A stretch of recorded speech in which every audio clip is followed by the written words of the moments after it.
केंद्रीय गृह एवं सहकारिता मंत्री अमित शाह ने हरियाणा के करनाल में सहकारिता विभाग की कई परियोजनाओं को दी सौगात। मुख्य फसलों के उत्पादन का दूसरा अग्रिम अनुमान जारी। 1122 लाख टन के साथ देश में गेहूं का रिकॉर्ड उत्पादन होने का अनुमान। केंद्रीय रसायन और उर्वरक मंत्री मनसुख मांडविया ने यूपी के आंवला और फूलपुर में इफ्को के 2 नैनो यूरिया प्लांट का किया उद्घाटन।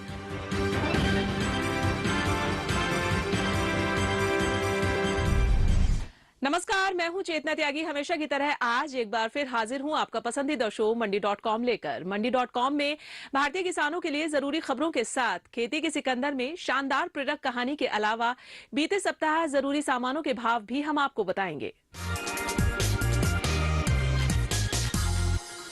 सबसे पहले देख लेते हैं कि बीते सप्ताह जरूरी कमोडिटीज के भाव क्या रहे हैं।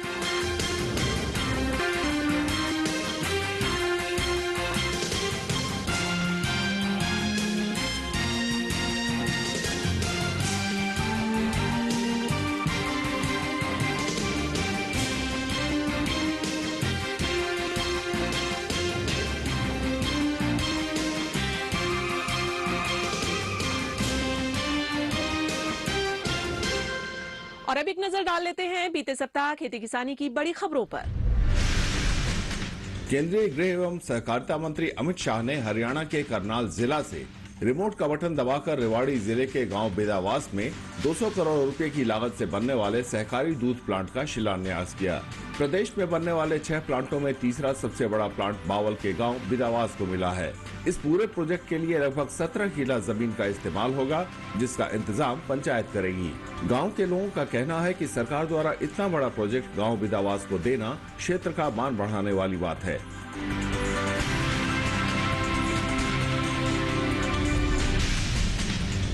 केंद्रीय कृषि एवं किसान कल्याण मंत्रालय ने कृषि वर्ष 2022-23 के लिए मुख्य फसलों के उत्पादन का दूसरा अग्रिम अनुमान जारी कर दिया है। इस वर्ष 1121 लाख टन से ज्यादा गेहूं के पैदावार की उम्मीद है, जो एक बार फिर नया रिकॉर्ड होगा। मंत्रालय के मुताबिक वर्तमान कृषि वर्ष में लगभग 3235 लाख टन खाद्यान्न उत्पादन का अनुमान है। ये अनुमान पूरी तरह मौसम पर आधारित है, लेकिन पिछले साल की तरह यदि इस वर्ष भी तापमान में अचानक तेजी से बढ़ोतरी होती है तो गेहूं के उपज पर प्रतिकूल असर देखा जा सकता है। कृषि वैज्ञानिक और एक्सपर्ट इस साल गेहूं के बम्पर उत्पादन की संभावना जता रहे हैं।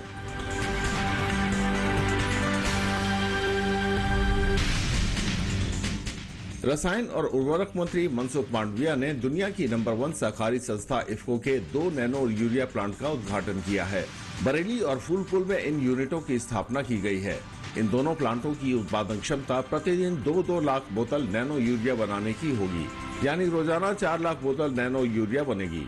दावा है कि नैनो यूरिया के आधे लीटर की एक बोतल 45 किलो के एक बैग सामान्य यूरिया के बराबर काम करती है। भारतीय उर्वरक क्षेत्र के इतिहास में देश के किसानों के हित में ये एक और बड़ी उपलब्धि है, जो देश को रासायनिक खाद के मामले में आत्मनिर्भर बनाने का काम करेगी।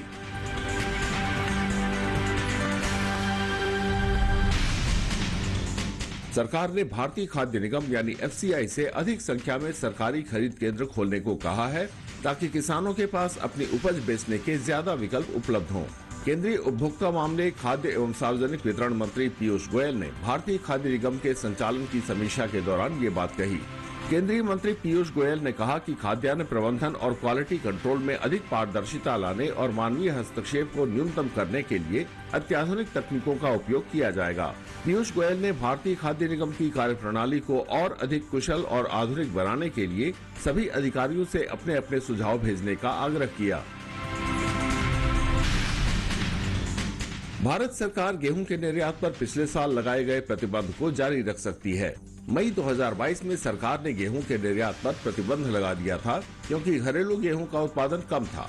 ये प्रतिबंध अप्रैल 2023-24 से जून मार्केटिंग सीजन के अंत तक जारी रहने की उम्मीद है। सरकार के पास गेहूं का पर्याप्त स्टॉक बनाए रखने के लिए सरकार समर्थन मूल्य पर इसकी खरीद भी बढ़ा सकती है। रिपोर्ट के मुताबिक मौजूदा हालात में प्रतिबंध की समीक्षा किए जाने की संभावना नहीं है। निजी क्षेत्र द्वारा निर्यात पर प्रतिबंध लगा दिया गया है, लेकिन विकासशील देशों में खाद्य सुरक्षा के लिए सरकार के माध्यम से गेहूं का निर्यात जारी है। चालू वित्त वर्ष में भारत ने सरकारी चैनल के जरिए 46 लाख टन गेहूं का निर्यात किया है।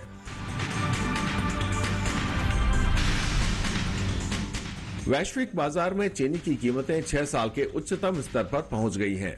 भारत सहित कुछ देशों में कम उत्पादन की आशंका की वजह से वैश्विक बाजार में चीनी के दाम बढ़े हैं। भारत चीनी का बड़ा उत्पादक और निर्यातक है। ऐसे में यहाँ के उत्पादन और निर्यात के आंकड़ों से वैश्विक स्तर पर दाम पर असर पड़ता है। भारत से जो भी चीनी निर्यात की जा रही है वो घरेलू कीमत से प्रति टन 8,000 रुपये के प्रीमियम पर है। इस कीमत पर भी भारतीय चीनी ब्राजील या अन्य मूल की तुलना में सस्ती है। हमारे जीवन में संगठन का बड़ा महत्व है। संगठन की शक्ति से हम बड़े बड़े काम आसानी से कर सकते हैं। ये सिद्धांत आपने दादी नानी की कहानियों में तो कई बार सुना होगा, लेकिन आज हम इसे समझाने दिखाने वाली एक वास्तविक कहानी लेकर आए हैं। रुकेंगे एक छोटे से ब्रेक के लिए, उसके बाद खेती के सिकंदर में आपको महाराष्ट्र के अकोला जिले में रहने वाले कुछ ऐसे ही किसानों की कहानी दिखाएंगे जिन्होंने संगठन के बदौलत तरक्की के नए सोपान गढ़े हैं।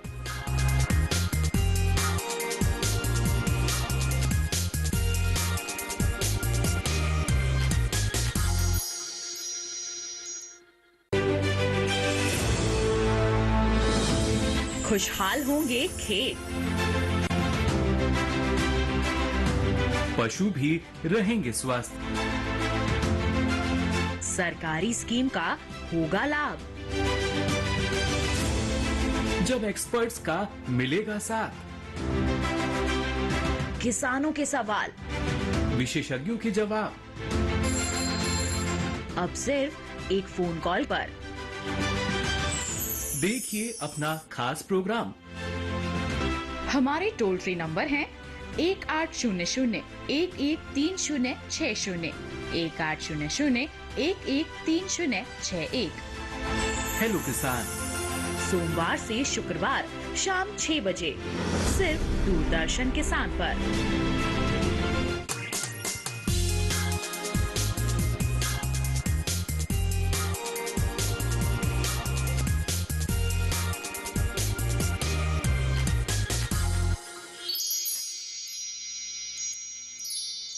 एक बार फिर से स्वागत है आप सभी का मंडी.com में। वक्त है अब हमारी खास पेशकश खेती के सिकंदर का।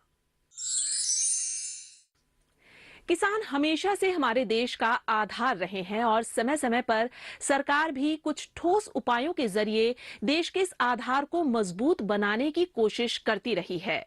कृषि पैदावार बढ़ने के साथ साथ किसानों को उनकी फसलों का वाजिब दाम मिलने से ग्रामीण अर्थव्यवस्था धीरे धीरे मजबूत हो रही है।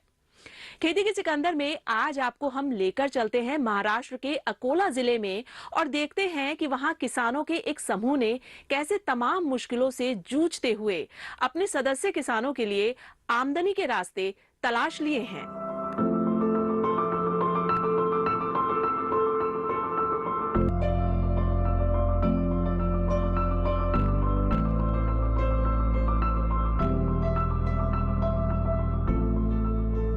पानी की कमी और बारहमासी सूखे के हालात महाराष्ट्र के विदर्भ के किसानों के लिए कोई नई बात नहीं है, लेकिन अकोला जिला के मूर्तिजापुर तालुका में रहने वाले मंगरुल कांबे गांव के किसानों ने इस नियति के आगे घुटने टेकने के बजाय उसका मुकाबला करने का फैसला किया। यहाँ के कुछ किसानों ने संगठित होकर किसान उत्पादक कंपनी यानी FPC बनाई है, जिसका नाम दिया है Mangrul Kambe schedule caste seed producer company limited. किसानों की ये कंपनी महज 5 साल पुरानी है, लेकिन इसकी सफलता की कहानी अनोखी है।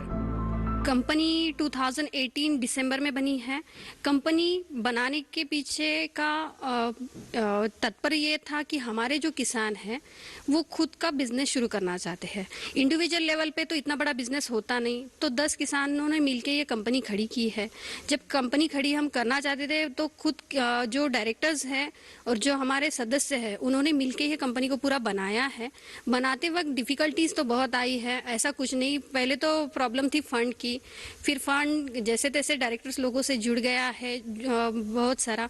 इवन डायरेक्टर्स लोगों ने अपनी खुद की ज़मीन भी दी है, जहाँ पे अब ये प्लांट जो खड़ा है उससे मिला के पूरी 5 एकड़ की ज़मीन डायरेक्टर्स ने कंपनी के नाम पे कर दी है। हमारे कंपनी में कुल 688 सदस्य है और हमारी कंपनी का टर्नओवर इस साल 2021 से 2022 का टर्नओवर 2 करोड़ 31 लाख रुपए है। एफपीसी की ये कहानी कारोबारी सफलता के साथ साथ किसानों की आर्थिक आजादी और सशक्तिकरण की है। साल 2018 में 10 किसानों से शुरू किए गए इस कंपनी में अब 650 से ज्यादा किसान शेयर होल्डर हैं। जब से कंपनी बनी है तब से अब तक 6 करोड़ रुपए का कारोबार कर चुकी है। लेकिन एक समय ऐसा था जब ये किसान भी देश के अन्य हिस्सों के किसानों की तरह खाद, बीज और कीटनाशकों से लेकर उपज बेचने तक के कई मोर्चों पर जूझ रहे थे। लेकिन अब हालात बदल चुके हैं। मैं कंपनी में डायरेक्टर हूँ। मैं कंपनी में इनकॉर्पोरेशन के टाइम से हूँ। हमारी कंपनी 2018 में इनकॉर्पोरेट हुई है और कंपनी का स्पेशलाइजेशन ही सीड में है। हमारी कंपनी को अभी 4 साल पूरे हो गए हैं। इस साल में कंपनी का टर्नओवर है 2 करोड़ 31 लाख और इसमें हम फैसिलिटीज़ भी करते हैं। जो फैसिलिटीज़ होती है उससे फार्मर खुश भी रहता है और खुश होने के साथ साथ कुछ और फार्मर्स को भी जुड़ा के जाता है। फैसिलिटीज़ हमारे पास 4 तरह की फैसिलिटीज़ है। पहला है कि सीड जो हम बनाते हैं हम सेल करते हैं। दूसरा है कि बल्क बाय भी करते हैं, जो अब बहुत सी वैरायटीज़ में है। किसी को क्या पसंद है वो हमारे पास उनकी जो भी जैसे ज़रूरत है उस तरह से आता है। फिर हम उस पर सोच के विचार करके हमारा पूरा बल्क बाइंग का एक स्ट्रक्चर बनता है। उससे हम बल्क बाय करते हैं और फिर सेल आउट भी करते हैं। Mangrul Kambe schedule caste seed producer company बनाने के पीछे सबसे बड़ा उद्देश्य किसानों को उनकी उपज की सही कीमत दिलाना था। इसके लिए कंपनी ने 2 स्तरों पर काम करने की योजना बनाई। एक तो उपज की गुणवत्ता बढ़ाकर उसे मंडी में ले जाना और दूसरा उसे बेचने के लिए पारंपरिक मंडियों के अलावा दूसरे माध्यमों की भी खोज करना। गुणवत्ता बढ़ाने के लिए कंपनी ने एक ग्रेडिंग मशीन लगाई और मंडी ले जाने से पहले उपज की ग्रेडिंग करना शुरू किया। साथ ही कंपनी ने किसानों का उत्पाद बेचने के अन्य विकल्प तलाशने भी शुरू किए। मैं मार्केटिंग का काम देखता हूँ। पहले हम अपना जो प्रोडक्ट है वो मार्केट में लेके जाते थे, लेकिन मार्केट में बहुत परेशानियाँ को हमको प्रॉब्लम को फेस करना पड़ता था, क्योंकि सही वैल्यू नहीं मिलती थी। हमारे जो प्रोडक्ट है वो उस पे जो दलाल लोग हैं वो ज़्यादा क्रेडिट ले लेते और किसान को जो चाहिए था वो नहीं मिलता था। तो हमने NCDS के मार्फत ऑनलाइन ट्रेडिंग के लिए अप्लाई किया। बाद में पिछले साल हमको अच्छा उसका ये मुनाफा मिला, लेकिन इस साल हम अच्छा करना चाहते थे, लेकिन वो बैन होने के कारण हम थोड़ा सा पीछे हट गए। तो अभी हमारी कोशिश चालू है कि जो लोकल लेवल पे ही मार्केट हम करेंगे। अभी तो हम लोकल लेवल पे ही मार्केटिंग का काम करते हैं। तो अगले साल से हम सब डीलर के लिए भी अप्लाई करेंगे। जो भी हमारा प्रोडक्ट निकलेगा, जो भी सीड पैकेजिंग हो गया, हम सब डीलर को देंगे और सब डीलर सब एरिया में हमारा जो मार्केट मतलब जो सीड बनी हुई है वो सप्लाई करेंगे। हमारा ऐसा मिशन है आगे का।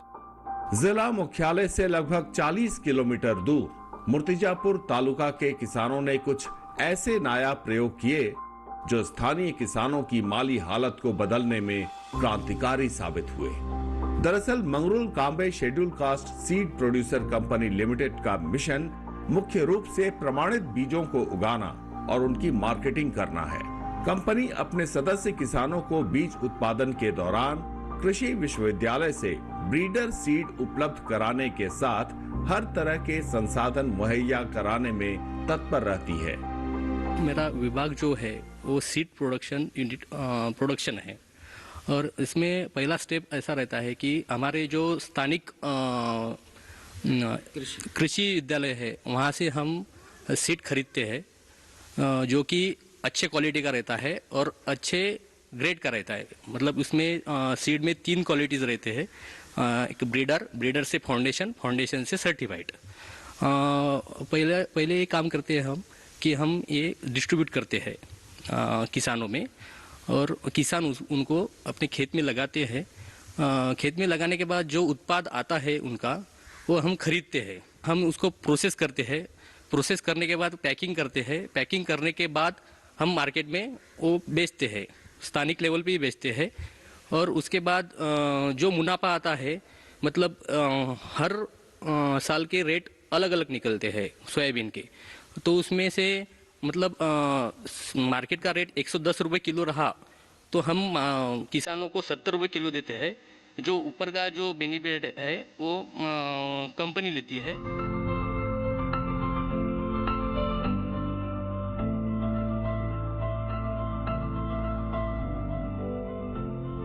इसमें कोई दो राय नहीं है कि Mangalur Kombe schedule caste seed producer company के बदौलत स्थानीय किसानों ने एक समूह के तौर पर काम करते हुए बहुत विपरीत परिस्थितियों में खेती किसानी से मुनाफा कमाना सीख लिया है। यहाँ रुकेंगे एक और छोटे से ब्रेक के लिए। ब्रेक के बाद बताएंगे कि कैसे Mangalur Kombe schedule caste seed producer company से जुड़े किसान अपने उत्पादन का बेहतरीन भाव हासिल करते हैं।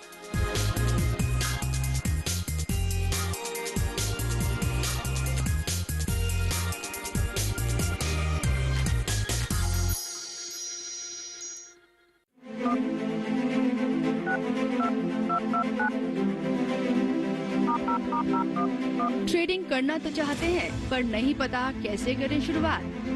बैंकिंग से लेकर कमोडिटी तक, ग्रामीण सरकारी योजनाओं से लेकर सब्सिडी तक,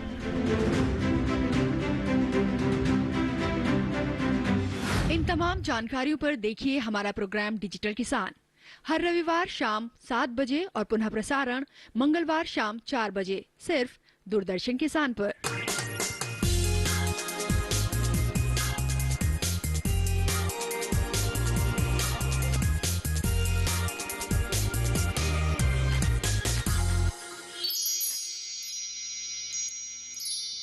ब्रेक के बाद आप सभी का फिर से स्वागत है मंडी.com में। ब्रेक में जाने से पहले हमने आपको दिखाया कि किस तरह Mangalur Kombe schedule caste seed producer company से जुड़े किसान सफलता की नई इबारत लिख रहे हैं।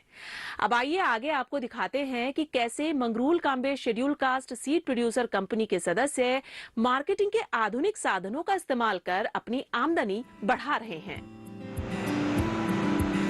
गठन के शुरुआती दिनों में उपज का सुरक्षित भंडारण करना सदस्य किसानों के लिए बड़ी चुनौती थी। कंपनी ने समस्या के निदान के लिए जल्द पहल शुरू किया। जल्द ही कंपनी को ग्रामीण क्षेत्र गोदाम निर्माण के लिए सरकारी मदद मिल गई। आज Mangalur Kombe schedule caste seed producer company limited के पास 2080 टन क्षमता वाला warehousing development and regulatory authority यानी WDRA से मान्यता प्राप्त गोदाम है। इससे कंपनी से जुड़े किसान सदस्य अपनी उपज का सुरक्षित भंडारण करते हैं और खेती के खर्चों के लिए सस्ता लोन भी आसानी से लेते हैं। कंपनी का मेन पर्पस है कि फार्मर्स को सुविधा देना। अभी के टाइम में ऐसा होता है कि फार्मर खुद का प्रोड्यूस लेके डायरेक्टली बैंक के पास जा नहीं सकता, तो इसलिए हमने हमारा पर्पस देख के हम WDRA से जुड़े। हमने एक गोडाउन रेंटेड लेके WDRA से जुड़ गए हैं। उस हिसाब से हम NCDX से पोर्टल पे आ गए। तो पोर्टल पे आने के बाद ऐसा होता है कि निगोशिएबल रिसिप्ट जनरेट होती है और उस निगोशिएबल जनरेटेड रिसिप्ट के ऊपर बैंक जो है वो प्लेज लोन करती है। तो फार्मर को फ़ायदा ये मिलता है कि हम डायरेक्टली उनका जो इंटरेस्ट रेट है बैंक का वही देते हैं। इसमें फार्मर के लिए बहुत बड़ा बेनिफिशियल है। अभी बैंक में अगर आप सिंगल इंडिविजुअल फार्मर जाएगा तो उनको पूरा प्रोसेसिंग चार्ज लेके उनको कुछ 13.75% ऐसा कुछ इंटरेस्ट रेट पड़ता है। जो हमारे पास हम जिस बैंक से जुड़े हैं उनके पास से हमें 11% का इंटरेस्ट रेट पड़ता है। तो वो एक फार्मर के लिए बहुत बड़ा बेनिफिट है। और वो प्रोड्यूस पूरा 9 महीने के लिए रहता है प्लेज के लिए, मगर फार्मर अपनी अपनी हिसाब से जिसको जितनी रिकमेंडेशन होगी उतना ही रखता है। कंपनी से जुड़े सदस्य किसानों का कहना है कि संगठन के जरिए उपज बेचने में पहले से ज्यादा मुनाफा मिलता है और परेशानी भी कम होती है। FPC से जुड़े किसानों से खरीद के अलावा कंपनी अपने सदस्यों को सस्ती दरों पर इनपुट और खेती से जुड़े दूसरे उपकरण भी उपलब्ध करा रही है। इस कंपनी के साथ 2 साल से जुड़ा हुआ हूँ। मेरे को मार्केट में जाने के लिए और दलाली ये कुछ लगता था। यहाँ पे माल लाने के बाद कुछ नहीं लगता है, और जो मजदूरी जाती थी मेरी वो कुछ नहीं जब लगती है। अब सारा जो ऊपर का खर्च होता था वो ये होता नहीं है, और पूरा पैसा अकाउंट में आ जाता है। ट्रैक्टर भी मिलता है खेत जोतने के लिए। बियाना तो यहाँ से ही लेके जाते हैं, बियाने का कुछ, और जो हमको तालुके के ठिकान से जो लाते हैं हम, वो महंगा गिरता है। यहाँ से लिया तो सस्ता गिरता है। इसकी वजह से कंपनी से थोड़ा अच्छा चल रहा है अभी। Mangrul Kambe schedule caste seed producer company के किसान अधिकारी भविष्य के लिए भी उत्साह से भरे हैं और सदस्यों को ज्यादा से ज्यादा फायदा पहुंचाने के अवसरों की पहचान करने में जुटे रहते हैं। सदस्य किसानों को ज्यादा से ज्यादा मुनाफा हो, इसके लिए कंपनी बीज processing unit, warehouse, grading cleaning unit और दाल मिल के अलावा किसानों को ज्यादा आमदनी के लिए ऑर्गेनिक सर्टिफिकेशन के साथ साथ सस्ती दर पर लोन भी उपलब्ध करवाने में मदद करती है। हमारी कंपनी वेयर हाउसिंग है, प्लेज लोन है, क्लीनिंग ग्रेडिंग यूनिट है जो हम उनको रेंटेड देते हैं, दाल मिल यूनिट है, ऑर्गेनिक सर्टिफिकेशन भी है, उसके बाद ट्रेडिंग भी है और हायरिंग सेंटर भी है। और उसमें ये चीज़ें हैं कि जैसे कि हम फार्मर्स को पूरी जानकारी देते हैं, जैसे कि उत्पाद का रेट क्या है, आज बाजार भाव क्या चल रहा है, कल का क्या रहेगा, कल का क्या था, उसमें भी हम उनको जानकारी देते हैं। और फिर फसल में फर्टिलाइज़र के लिए भी उनको हम जागरूकता दर्शक कुछ जानकारी देते ही रहते हैं कि कुछ फार्मर्स हमसे भी जुड़े हैं। फ्यूचर प्लानिंग में हम चना प्रोसेस करना चाहते हैं। चना प्रोसेस में आएगा चना दाल और दाल का बेसन, ये दो चीज़ों में अभी प्लान कर रहे हैं। और कंपनी के पास अभी असेट में कंपनी का खुद का ट्रैक्टर है, स्प्रेइंग मशीन है, थ्रेशर है, जो हम फार्मर्स को, हमसे जो जुड़े फार्मर्स हैं या फिर जो भी फार्मर्स रेगुलरली हमसे कांटेक्ट में रहते हैं या फिर हमसे जो सुविधा चाहते हैं, हम उनको देते हैं।